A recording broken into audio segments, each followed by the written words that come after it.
with, I think a lot of people is it's almost construed as background. 22 Grammys, the golden voice of country music. But in 2000, he did something that turned half his fans against him. He married Amy Grant. Both had just divorced their spouses. The Christian community called it adultery. Radio stations banned their music. Protesters showed up at his concerts with hate signs. 25 years later, the health problems keep coming. At 67, the man who had everything is watching it slip away. Vince Gill was born on April 12, 1957 in Norman, Oklahoma, into a home where law and music collided in the strangest way. His father, a federal judge, could also play the banjo, guitar, and harmonica like a seasoned bluegrass veteran. Sometimes, after courtroom sessions, Judge Gill would come home and jump into late-night jam sessions with his wife, Jiren, who played harmonica too. Vince used to lie in bed, listening to their music drift down the hallway. Neighbors still talk about those summer nights when the sound of guitars and harmonicas spilled out onto the streets. This odd mix of courtroom seriousness and porch-picking joy left a deep mark on Vince's soul. But growing up wasn't easy. Vince was born with crossed eyes. It wasn't just a minor issue. It required 2 painful surgeries. Even after that, his left eye still wandered when he was tired or upset. He later admitted that he started wearing glasses not just to see better, but to hide the eye that made him feel broken. As a kid, classmates teased him so much that he started avoiding people altogether. Instead, he stayed home, locked in with his guitar. He wasn't running from the world. He was building a new one. When Vince was 10, tragedy hit hard. His half-brother Bob got into a terrible car crash on a rainy highway outside Oklahoma City. Bob, once a bright student and a promising athlete, was left with brain damage so severe that he couldn't even remember people's names. For over 25 years, Bob needed full-time care. Judge Gill had to take on extra legal work to pay for it all. Vince watched his parents' marriage crack under the pressure. Bob finally died in 1993 from a heart attack caused by his injuries. That pain never left Vince. Years later, he said those moments taught him what it meant to really lose something. That pain poured into his songs, the kind that made people cry quietly in their cars. At age 5, during a visit to his grandmother's house, Vince picked up her old acoustic guitar and started trying to play Old Shep. In 30 minutes, without a single lesson, he figured out the chords and began to sing. His grandma was stunned and called Vince's parents, telling them she'd just seen something rare. By the time Vince turned 10, his family had scraped together enough to buy him a Gibson ES3 35 electric guitar. That guitar cost nearly $800 in 1967, equal to about $6,500 today. And it wasn't just a gift, it was a declaration. Vince wasn't just a kid with a hobby. He was a musician. Music became his escape. When things got rough at home, Vince didn't lash out. He disappeared into his guitar. He spent 6 to 8 hours a day playing, mostly alone in the basement. Friends and family recall hearing sad, emotional tunes echoing through the walls. His music teacher later wrote that Vince had a deep, aching sound in his playing, something far beyond his age. He didn't talk about pain. He turned it into melody. By high school, Vince had started a bluegrass band called Mountain Smoke.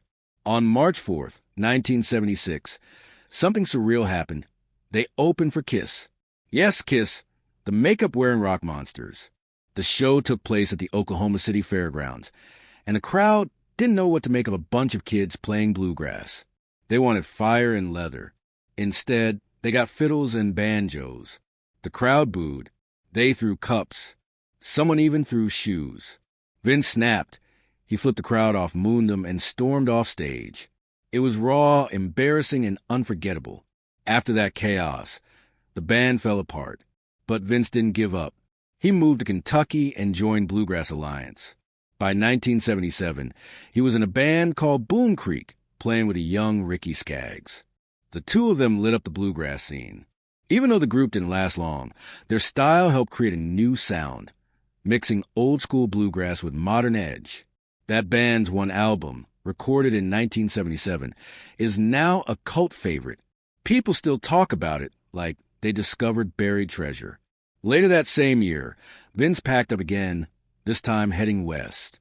He landed in Los Angeles and joined Sundance, a band led by fiddle legend Byron Berlin. Berlin was no joke. He'd played with Bill Monroe and the Flying Burrito Brothers. He expected perfection. Vince learned fast. They played the Palomino Club, one of LA's iconic venues, and rubbed shoulders with legends like Emmylou Harris and Linda Ronstadt. Less than a year after being booed off stage, Vince was now performing with Grammy-winning musicians. That kind of bounce back takes serious guts. In September 1978, Pure Prairie League was falling apart. Their lead singer, Larry Gosshorn, had just left along with his brother to start a new band. The group, now made up of no original members, was desperate to survive.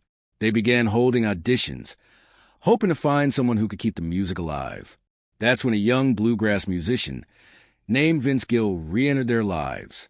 2 years earlier, in 1976, Gill had opened for Pure Prairie League with his band Mountain Smoke in Oklahoma City. They noticed him immediately. He was only 19, but his talent stood out. They offered him a spot back then, but he said no. Bluegrass was still his passion. Now, in 1978, he was in Los Angeles playing with Byron Berlin and Sundance. One night, he jammed again with Pure Prairie League. Within hours, they offered him the job. This time, he said yes. Jeff Reeder, the band's sound man, remembered it clearly. We'd seen him play in 1976, but he was committed to bluegrass. When he came back in 1978, we knew he was the one. Vince Gill became the new frontman. He wasn't just singing. He was playing guitar, mandolin, and fiddle, anything with strings. At 21, he was stepping into a bigger spotlight than ever before. By 1979, the band was recording their next album, Can't Hold Back, in Miami at Criteria Studios. It would be their 7th studio album, but the first with Gill as a full-time member. His presence changed everything. His voice added something smooth and emotional. He also started writing songs, blending country warmth with pop melodies. The band's longtime member Michael Riley said it best. He was a breath of fresh air. The album didn't become a huge hit, but it gave the band new life. And for Vince, it was the beginning of something much bigger. Then came 1980. That's when things exploded. The band released Firin' Up, and it included their biggest hit ever, Let Me Love You Tonight. The song shot up to number 10 on the Billboard Hot 100. Gill sang lead, and his voice carried the entire track. They even brought in jazz legend David Sanborn to play saxophone. It was smooth, catchy, and fresh. Vince didn't stop there.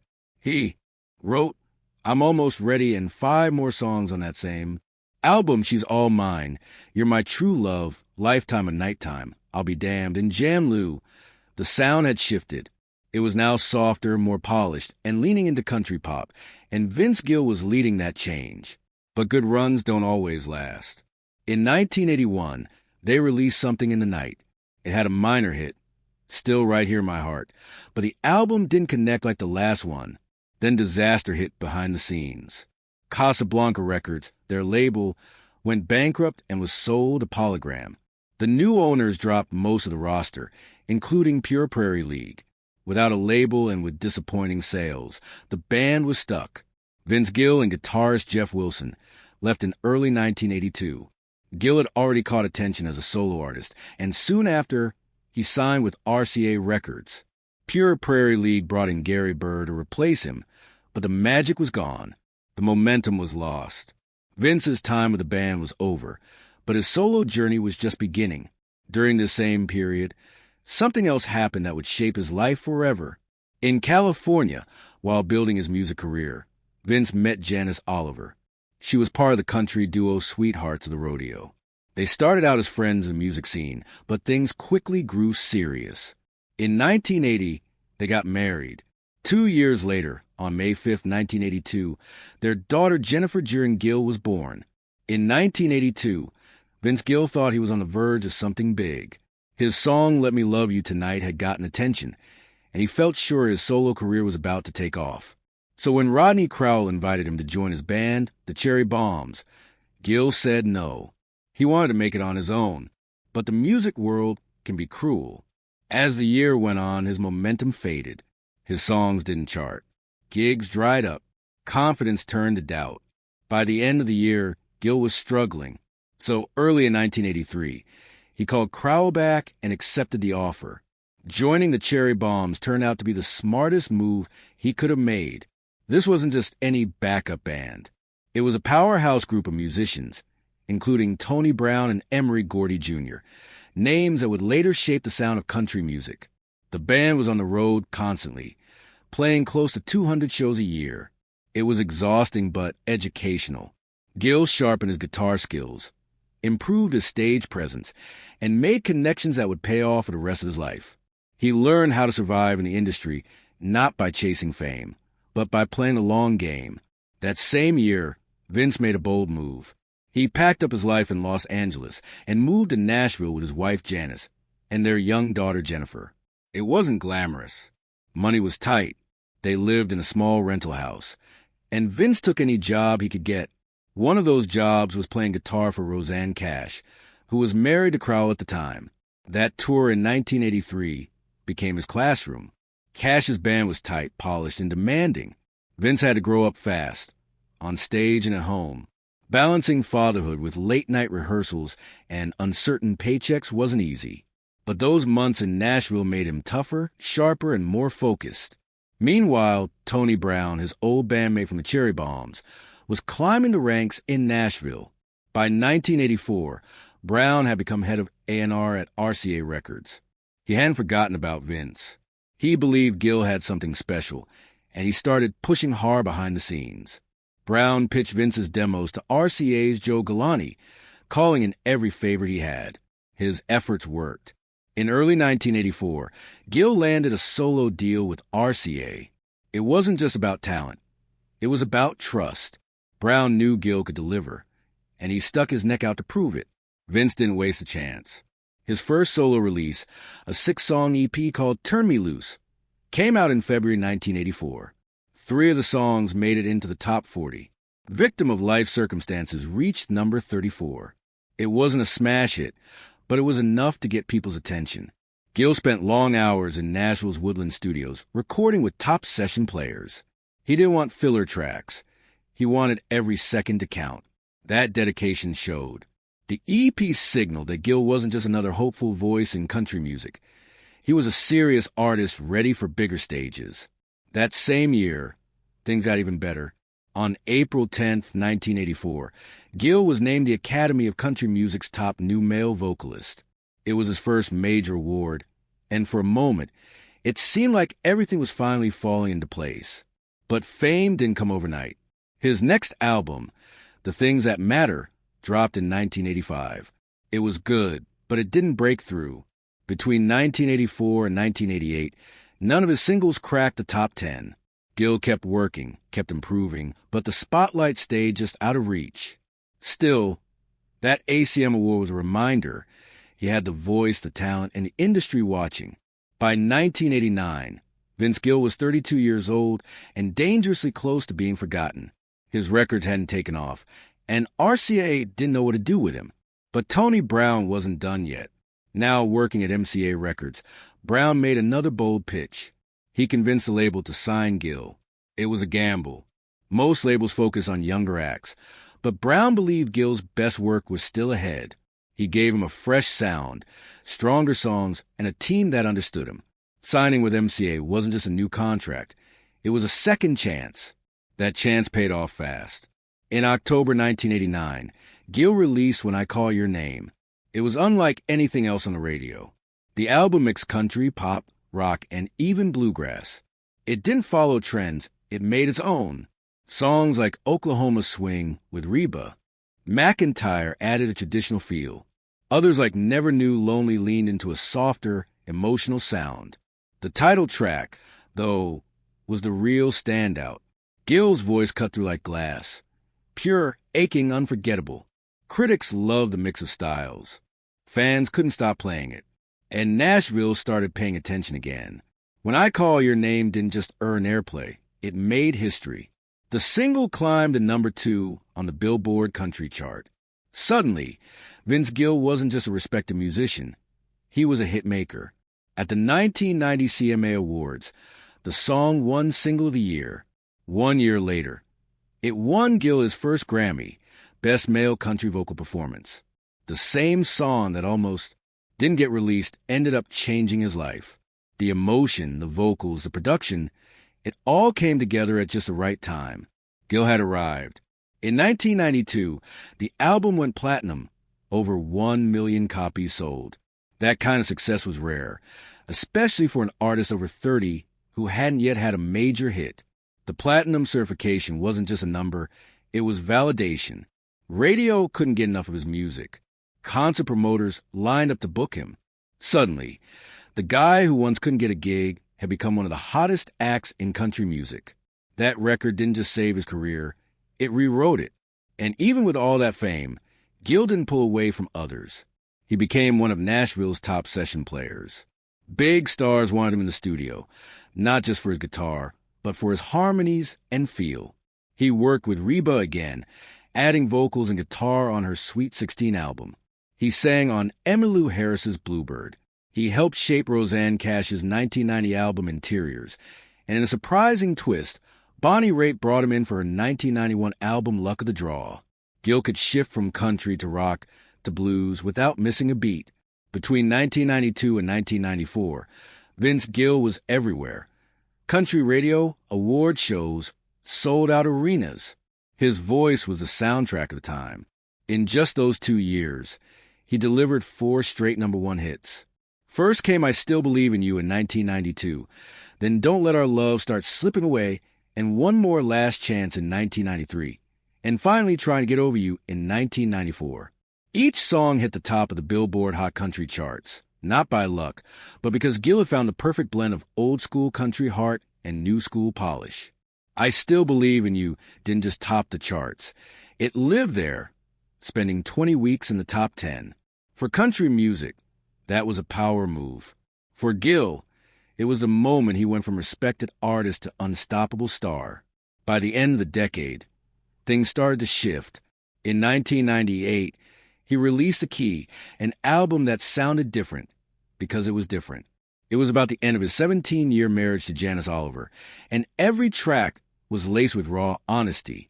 Songs like The Key to Life and Kindly Keep It Country stripped away the polish and showed a man dealing with heartbreak and change. The album pulled in universal praise. Critics called it his boldest work yet. It didn't match the sales of his earlier records, but it didn't need to. The Key wasn't just another hit. It was a turning point, the close of his biggest chapter, and the start of something more personal. But Gill's private life wasn't just influencing his music. It was making headlines. In 2000, he married Amy Grant, the queen of Christian pop.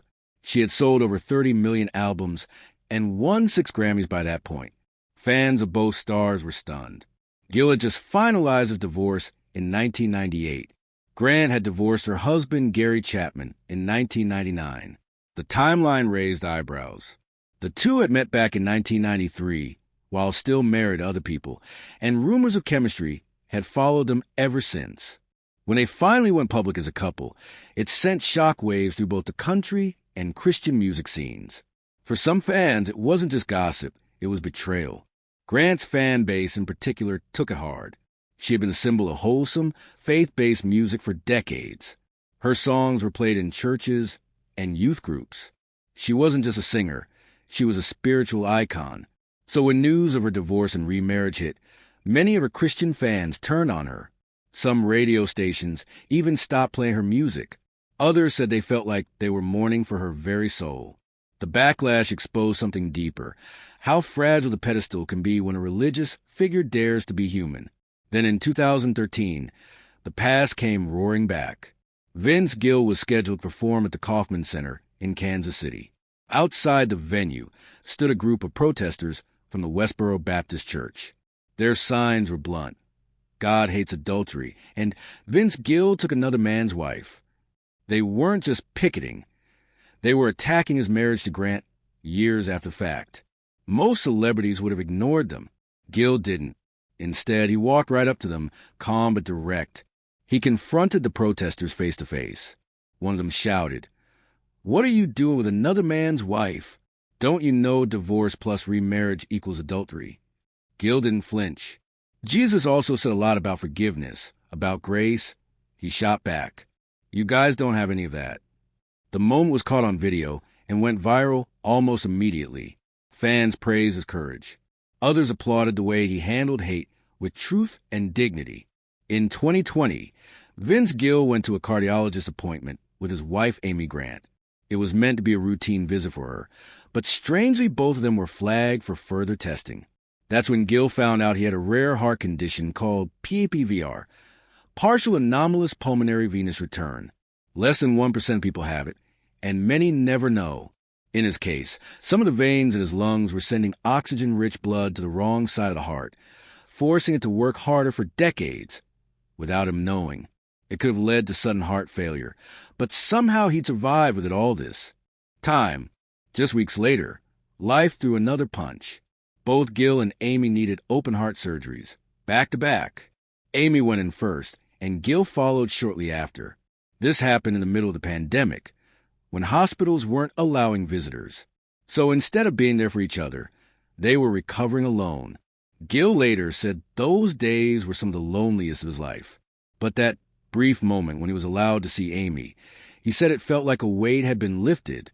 Together, they pushed through a year filled with pain, surgeries, and silence.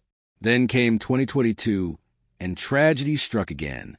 Amy was riding her bicycle near a golf course in Nashville when she lost control and crashed. She was knocked unconscious for 10 minutes. When help arrived, she had suffered a traumatic brain injury. Memory loss hit her hard, and soon doctors found a growing cyst in her throat. It was so serious, she needed 5 hours of surgery to remove it. Afterward, she couldn't sing the way she used to. She had trouble walking straight, and joked that she felt drunk even when she wasn't. But Amy, always resilient, kept moving forward, calling herself an old car that had been dented and repainted. And Vince, he never left her side. In early 2023, Gill stepped back from 3 big concerts. Not because he wanted rest, but because Amy needed him. Her recovery from a bike crash and the throat surgery wasn't easy. Vince said it felt like they just couldn't catch a break, one disaster after another. Still, he stayed by her, helped her walk through the toughest days, and put her healing first. Fans praised him, calling it true love in action. But even outside of all this, Gill had his own health battles. His vocal cords developed polyps that made singing painful. He underwent therapy and surgeries just to keep doing what he loved. Then came the chronic back pain, forcing him into physical therapy and diet changes just to get through a day. Arthritis made things worse, and eventually he had to cut back on touring. But he didn't stop. He adjusted, worked around it, and found ways to keep going. And then came something no one expected. In late 2022, a 75-year-old woman named Joyce posted a harmless comment on Vince Gill's Instagram. Just a fan hoping he'd come to Boston. What followed was a nightmare. Scammers pretending to be Gill reached out to her privately. They moved the chat to Telegram and convinced her they were in love. Over nearly a year, Joyce sent them her life savings, almost $450,000. They told her Gill was going through a divorce, that Amy had frozen his assets, and that he needed money to pay off an assault accusation. Every time she hesitated, they pushed harder. She even believed they were married and planned to move to be with him. Joyce's daughter tried to stop it. So did social workers. But the scammers had tricked her completely. Her mind, already struggling with age and memory issues, couldn't see the truth. By the time the truth came out, the money was gone, and Joyce was left broken, financially and emotionally. Vince Gill's team finally stepped in. They released a public warning saying that if anyone claimed to be Vince Gill online, they absolutely weren't. His accounts were run by professionals. He would never message fans privately. But by then the damage was already done. Joyce's case wasn't the only one. It was just one of the most heartbreaking. In May 2025, Vince had another health scare. This time it was kidney stones. Painful enough to send him to the hospital. He had to cancel shows in Birmingham and St. Louis. His daughter Jenny told fans he was recovering, but it had been scary. Gill, known for always showing up, had to step back again, and fans understood. They flooded social media with prayers and messages, reminding everyone that behind the fame was a man who had been through more than most. Still, even with all these setbacks, Vince wasn't slowing down. In May 2025, he kicked off a massive summer tour, his biggest in years. It wasn't just any tour. It marked 50 years since he left Oklahoma in 1975 to chase his dreams. The tour would hit over 30 cities, ending with 4 emotional nights at the Ryman Auditorium in Nashville, a place Gill considers sacred. He's performed there over 100 times, but this solo residency meant something different. It was a victory lap. By 2025, Vince Gill had become more than just a country music star. He had outlasted fads, survived serious illness, supported his wife through the worst moments of her life, and still returned to the stage with his heart wide open. His shows were packed, and his voice, repaired and preserved, was still as soulful as ever. And he didn't come alone. For this tour, Gill assembled an 8-piece band filled with Nashville's best. Jim Moose Brown on keys, Wendy Moten with vocals that could shake the walls, Tom Bukovac on guitar, and a full lineup of legends who had played with the biggest names in the business. These weren't just background players. They were family. The chemistry on stage was real. They joked, traded solos, and lifted each other up, just like Gill had lifted everyone around him over the past few years.